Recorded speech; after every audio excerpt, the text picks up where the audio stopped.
আসসালামু আলাইকুম ওরহমতুল্লাহি ওবরাকাতুহ। বিসমিল্লাহ আলহামদুলিল্লাহ ওসসালাতু ওয়াসসালামু আলা রসুলিল্লাহ ওয়া আলা আলিহি ওয়া আসহাবিহি আজমাইন, আম্মা বাদ। প্রিয় দর্শক শ্রোতা, আপনাদের প্রত্যেককে আমন্ত্রণ জানাচ্ছি মাহে রমাদানের বিশেষ অনুষ্ঠান ফার্ম ফ্রেশ নিবেদিত হৃদয় রমাদানের আজকের পর্বে। আপনাদের সঙ্গে আমি আব্দুল কাহার রয়েছি। আমরা একটি গুরুত্বপূর্ণ বিষয়ে কথা বলতে চাই, আর সেটি হচ্ছে ব্যক্তি গঠনে, চরিত্র গঠনে মাহে রমাদান। আমরা জানি রমাদান যখন আমাদের কাছে আসে, প্রত্যেক ব্যক্তি তার নতুন করে পরিকল্পনা সাজায় কীভাবে সে নিজেকে গঠন করবে, কীভাবে একটি পাপী মানুষও যেন জান্নাতি হতে পারে, সেই রকম একটা রূপরেখা, একটি ছক, একটি পরিকল্পনা তিনি নির্ধারণ করেন। আর এই বিষয়ে কথা বলবার জন্য আমরা আমন্ত্রণ জানিয়েছি পিলখানার বীরশ্রেষ্ঠ নূর মোহাম্মদ পাবলিক কলেজের সম্মানিত ইসলামিক স্টাডিজ বিভাগের প্রভাষক জনাব মোহাম্মদ হাবিবুর রহমানকে। আজকের পর্বে আপনাকে স্বাগত জানাচ্ছি। আপনাকেও ধন্যবাদ। বারাকাল্লাহু ফিকুম। চরিত্র গঠনে মাহে রমাদান, আমরা জানি যে প্রত্যেক মানুষই রমাদান যখন আসে সে তার সকল প্রকার পাপাচার এবং এই নির্দিষ্ট সময়ের মধ্যে বৈধ কোনো সম্পর্ক, খাবার দাবার সব কিছু ত্যাগ করে তিনি আল্লাহকে খুশি করার চেষ্টা করেন। এভাবে করে ব্যক্তি গঠনের জন্য যে প্রক্রিয়া আমাদের শুরু হয়, এর মূল উদ্দেশ্যটা কী হবে যদি জানান। অসংখ্য ধন্যবাদ আপনাকে। ধন্যবাদ জানাচ্ছি গাজী টিভির সম্মানিত দর্শক শ্রোতাদের। অত্যন্ত বস্তুনিষ্ঠ, সময় উপযোগী একটি বিষয় নির্ধারণ করার জন্য আপনাকে অনেক মোবারকবাদ জানাচ্ছি। মাহে রমাদান, পবিত্র রমজান মাস, আমরা এটাকে রোজার মাস বলি, কিন্তু মহাগ্রন্থ আল কোরআনে আল্লাহ রাব্বুল আলামিন এটার উদ্দেশ্যই করে দিয়েছেন তাকওয়া, সহমর্মিতা এবং চরিত্র গঠনের মাস হিসাবে। জি, আল্লাহ রাব্বুল আলামিন সূরা বাকারা ইরশাদ করেন, বিসমিল্লাহির রহমানির রহিম, ইয়া আইয়ুহাল্লাযীনা আমানু কুতিবা আলাইকুমুস সিয়াম কামা কুতিবা আলাল্লাযীনা মিন ক্বাবলিকুম লাআল্লাকুম তাত্তাকুন।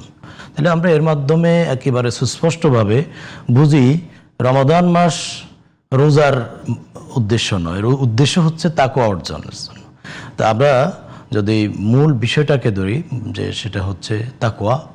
আর তাকওয়া যখন একজন মানুষের ভিতরে তাকওয়া আসে, স্বাভাবিকভাবেই তার চরিত্র গঠন হবে, তার পরিবারের চরিত্র গঠন হবে, ব্যক্তি চরিত্র বোঝা যাবে কিভাবে, কোন কোন করের মধ্যে দিয়ে। হ্যাঁ জি, তাকওয়া হচ্ছে, এটা হচ্ছে তাকওয়ার শাব্দিক অর্থ হচ্ছে বিরত থাকা, বেঁচে থাকা। তার তাকওয়ার মেইন বিষয় হচ্ছে প্রকাশ্য এবং গোপন সব জিনিস সবসময় নিজেকে সংযত রাখা। আমি প্রকাশ্যে তাকওয়া অর্জন করলাম, এটাও যেমন গুরুত্ব আছে। প্রকাশ্য অপরাধ থেকে আমি নিজেকে মুক্ত রাখবো, এটা যেমন তাকওয়া। এর পাশাপাশি যেখানে আমাকে অপ্রকাশ্য, যেখানে আমি একটা অন্যায় করতে পারি, পৃথিবীর কেউ দেখবে না, এই পৃথিবীর কেউ দেখবে না, অপ্রকাশ্যভাবে নিজেকে সংযত রাখা, এটাই মূলত তাকওয়া। দুনিয়াতেও মানুষ যখন কোনো কাজ করবে, চলবে, যাবতীয় অন্যায় নেতিবাচক কাজ থেকে বিরত হয়ে নিজেকে মুক্ত রাখার চেষ্টা করবে। আপনার কাছে আবার আসবো বিরতির পর ইনশাআল্লাহ তাআলা।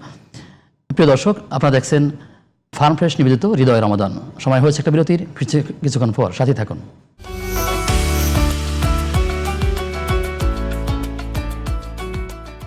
বিরতির পরে সবাইকে আবারও আমন্ত্রণ জানাচ্ছি ফার্ম ফ্রেশ নিবেদিত হৃদয় রমাদানের আজকের পর্বে। আমাদের আজকের অতিথি জনাব মোহাম্মদ হাবিবুর রহমান, বিশিষ্ট লেখক এবং গবেষক।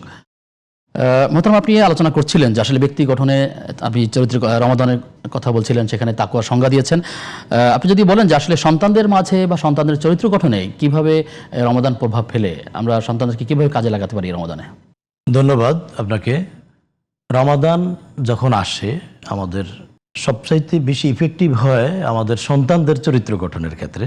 সেক্ষেত্রে আমাদের ছোট ছোট সন্তানরাও আমাদের সাথে রোজা রাখার প্র্যাকটিস করে। এই প্র্যাকটিস আমাদের ফ্যামিলিতে, মুসলিম পরিবারে যদি আমাদের সন্তানদেরকে আমরা রোজার গুরুত্ব এবং রোজা রাখার ফলে যে তাদের আসলে কোনো এই সমস্যা হবে না, এই রোজার ফলে তার পড়ালেখা, যাদের রোজা ফরজ হয়নি, একেবারেই ছোট, তারাও রাখা, তাদেরকেও প্র্যাকটিস করা যায়। যেহেতু রোজা রাখার ফলে অন্তত এইটুকু পরীক্ষিত যে কোনো যাদের উপরে রোজা ফরজ হয়নি তারাও যদি রোজা রাখে, তাহলে তার অন্তত শারীরিক কোনো সমস্যা হবে না। তো অন্তত সে এটুকু অভ্যস্ত হবে, এবং এই অভ্যাসটা ছোটবেলায় যদি না করে বাবা মা, তাহলে পরবর্তীতে অসুবিধা হবে। আর এই যখন একটা পরিবেশ তৈরি হয় ইফতারের সময়ে, তখন দেখা যায় এটার একটা আরেক রকম প্রভাব পড়ে।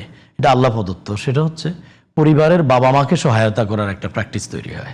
আপনি একদিকে তো শিক্ষক, অপরদিকে একজন পিতা। আপনি সন্তানকে আর কোন কোন গুণে, যেমন তেলাওয়াতে অভ্যস্ত করা, নামাজে হাতে ধরে নিয়ে যাওয়া, বা এরকম আর কি কি গুণাবলীতে তাকে অভ্যস্ত করানো যায়, সুযোগ রয়েছে? আমি আমার পরিবারে একটা রমাদান প্ল্যান তৈরি করেছি রমাদানের আগেই। রমাদান প্ল্যানে অনুযায়ী আমাদের ঘরে পরিচালিত হয়। আমি ব্যক্তিগতভাবে একজন শিক্ষক, পাশাপাশি পিতা হিসেবে আমার সন্তানদের আমি সাহারি থেকে শুরু করে আমাদের ইফতার পর্যন্ত একটা পরিকল্পনার মধ্যে চলে। আমি সর্বপ্রথম তাদেরকে কোরআন তেলাওয়াতে অভ্যস্ত এবং তারা নির্দিষ্ট সময়ে কোরআন তেলাওয়াত করবে, অর্থ সহ কোরআন তেলাওয়াতের জন্য প্র্যাকটিস। আমার ফ্যামিলিতে এটা আমি, আমার স্ত্রী সহ আমার সন্তান, আমরা অর্থ সহ কোরআন তেলাওয়াতের একটা প্র্যাকটিস করি। আপনার মাধ্যমে অনেকগুলো দিক নির্দেশনা পেয়েছি। আমরা আশা করব আমাদের দর্শকরা তার পরিবারের সন্তানদেরকে বিষয়গুলো নিয়ে আলোচনা করবেন এবং কাজে লাগানোর চেষ্টা করবেন ইনশাআল্লাহ তাআলা। আবার কখনো দেখা হলে আপনার সাথে অন্য কোনো বিষয় নিয়ে কথা হবে ইনশাআল্লাহ তাআলা। ইনশাআল্লাহ। প্রিয় দর্শক, এতক্ষণ আপনারা দেখছিলেন ফার্ম ফ্রেশ নিবেদিত হৃদয় রমাদান। আমরা আলোচনা করছিলাম ব্যক্তি গঠনে কিভাবে রমাদানকে কাজে লাগানো যায়। আমরা মৌলিক কিছু নির্দেশনা পেয়েছি। আল্লাহ তাআলার কাছে দোয়া করি আল্লাহ তাআলা মাহে রমাদানে আমাদেরকে বিষয়গুলো আমল করবার তৌফিক দান করুন। আজ এ পর্যন্তই। আগামী অনুষ্ঠান দেখবার আমন্ত্রণ জানিয়ে আজকের মতো বিদায় নিচ্ছি। আসসালামু আলাইকুম ওয়া রাহমাতুল্লাহি ওয়া বারাকাতুহু।